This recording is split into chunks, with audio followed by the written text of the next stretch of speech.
मैं अल्पेश कुमार बारिया, जिला मलेरिया अधिकारी टीकमगढ़। मैं वर्तमान समय में जो बारिश का सीज़न है, इसमें सभी ज़िले वासियों से एक निवेदन करता हूँ कि अभी जो समय है जिसमें बारिश होगी और उस दौरान जगह जगह पानी भरा हुआ रहेगा, तो आप सभी विशेष रूप से ध्यान रखें कि घर में या घर के छत के ऊपर या आसपास या कहीं भी पानी 7 दिन से अधिक भरा हुआ ना रहे। जो भी छोटे छोटे जो कंटेनर है उसको खाली करें, क्योंकि मच्छर जनित बीमारियां इसके द्वारा उत्पन्न होती है। रुके हुए पानी में मच्छर जो है अंडा रखते हैं और उसमें से लार्वा निकलते हैं और फिर मच्छर बन के वो बीमारी फैलाने की संभावनाएं बढ़ जाती है। तो ऐसी स्थिति में जहाँ भी जल भराव की संभावनाएं होती है, उस पानी को चैनलाइज कर दिया जाए। घर के अंदर जो छत के ऊपर टूटे बर्तन या खिलौने या कुछ भी ऐसे रखा हुआ हो, उनको साफ़ सफाई कर लें और उनको वहाँ से हटा दें। दूसरा ये भी चीज़ें हैं कि पशु पक्षियों के पीने के पानी का जो रखे हुए टैंक हैं या पॉट्स हैं या गमले हैं, उनमें भी विशेष रूप से देखें कि उसमें कहीं भी पानी जमा तो नहीं हो रहा। तो ऐसे जो कंटेनर्स हैं उसको ज़रूर साफ़ करके रखें या हटा दें, ताकि मच्छर उत्पन्न ना हो सके। और इसमें विशेष रूप से ध्यान रखना ज़रूरी है कि इसमें घर के अंदर यदि केरोसिन है या कोई भी तेल है तो उसका एक ढक्कन ज़रूर डाल दें ऐसे स्थानों पे, ताकि उसमें ये रहेगा कि पानी के ऊपर परत फैल जाएगी तेल की, और उसके कारण उसके अंदर मच्छर अंडा नहीं रख पाएगा और वहाँ लार्वा नहीं पनपेंगे। और ऐसी स्थिति में जो नालियों में गंदी नालियाँ होती है, उसमें हर सप्ताह घर के अंदर से एक ढक्कन जला हुआ मोबिल भी डाल सकते हैं, ताकि उससे भी मच्छरों की पैदावार कम होगी। और इसी प्रकार हम डेंगू, चिकनगुनिया या मलेरिया जैसी बीमारियों पे कंट्रोल कर सकेंगे। और मुख्य रूप से ये भी ध्यान रखना है कि किसी को भी कोई बुखार आता है,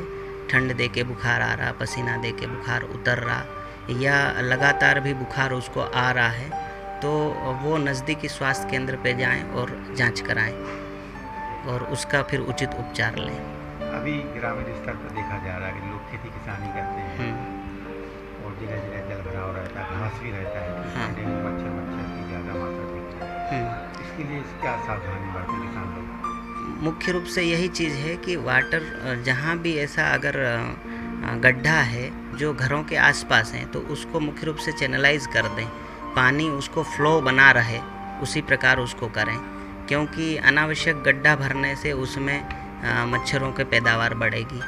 और साफ़ पानी में ही डेंगू या चिकनगुनिया के मच्छर पनपते हैं। गंदे पानी में उस प्रकार से मच्छरों की पैदावार नहीं होगी, लेकिन जो क्यूलेक्स मच्छर हैं वो उसमें बहुत ज़्यादा ब्रीड करेंगे, तो उसमें भी वो ज़्यादातर जो जला हुआ मोबिल है वो डाल सकते हैं। वर्तमान में देखा जा रहा है कि कोरोना भी चल रहा है, तो लोगों को बुखार की शिकायत रहती है, वो अभी बरसात में गंदगी से मच्छर आएंगे, तो उनको कैसे वहाँ जाके वो चेक कराएं, स्लाइड बनवाएं? कोई भी नज़दीकी स्वास्थ्य केंद्र पे जाएंगे, उनको मलेरिया की भी जांच करना है तो 15 मिनट के भीतर ही जांच पता चल जाएगी। रैपिड किट से तत्काल जांच कर ली जाएगी और उन्हें तुरंत पता चल जाएगा उन्हें मलेरिया की वजह से बुखार आ रहा या किस वजह से आ रहा। यदि वो पॉजिटिव आता है तो उसका त्वरित उपचार हो जाएगा, और नहीं आता है तो ऐसी स्थिति में उसका कोई वायरल बुखार हो वो भी पता चल जाएगा। गांव में विशेष रूप से जैसे नीम की पत्तियों से धुआं करना, यह भी कारगर है, क्योंकि पशुओं का या मिक्स ड्वेलिंग है जहाँ पर हम भी रहते हैं और बगल में हमारे पशु भी बंधे रहते हैं, तो वहाँ बेहतर ये होगा कि उस जगह पे हम लोग नीम का धुआं करें और उससे भी मच्छरों की रुकावट होगी। और दूसरा ये भी है कि शाम और सवेरे के टाइम जो सूर्योदय और सूर्यास्त का समय होता है, उस दौरान कीट प्रजाति होती है जो मच्छर हैं, तो ये स्वार्मिंग के लिए निकलते हैं, और ऐसी स्थिति में उस दौरान दरवाजे को बंद रखा जाए ताकि वो घर के अंदर प्रवेश नहीं करें। वर्तमान में एक ये भी प्रमुख है कि घर के अंदर हम लोग कूलर गर्मी के दौरान चले हैं, तो कूलर ज़्यादातर घरों में ये देखने में आता है कि उसमें कुछ पानी भरा हुआ है और उसमें कहीं पर घर में कोने में रख दिया जाता है, तो उसके अंदर जो पानी पड़ा रहता है, या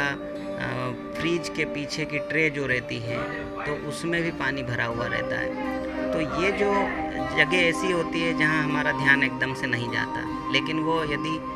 साफ़ पानी है और छुपा हुआ है, अंधेरे वाली जगह है, तो इसमें मच्छरों की बहुत ब्रीडिंग होती है। तो ये विशेष रूप से साफ़ करके ही उसके बाद ही रखें, और जिन चालू भी रहता है तो उस स्थिति में हर सप्ताह उसको सफाई करते रहें।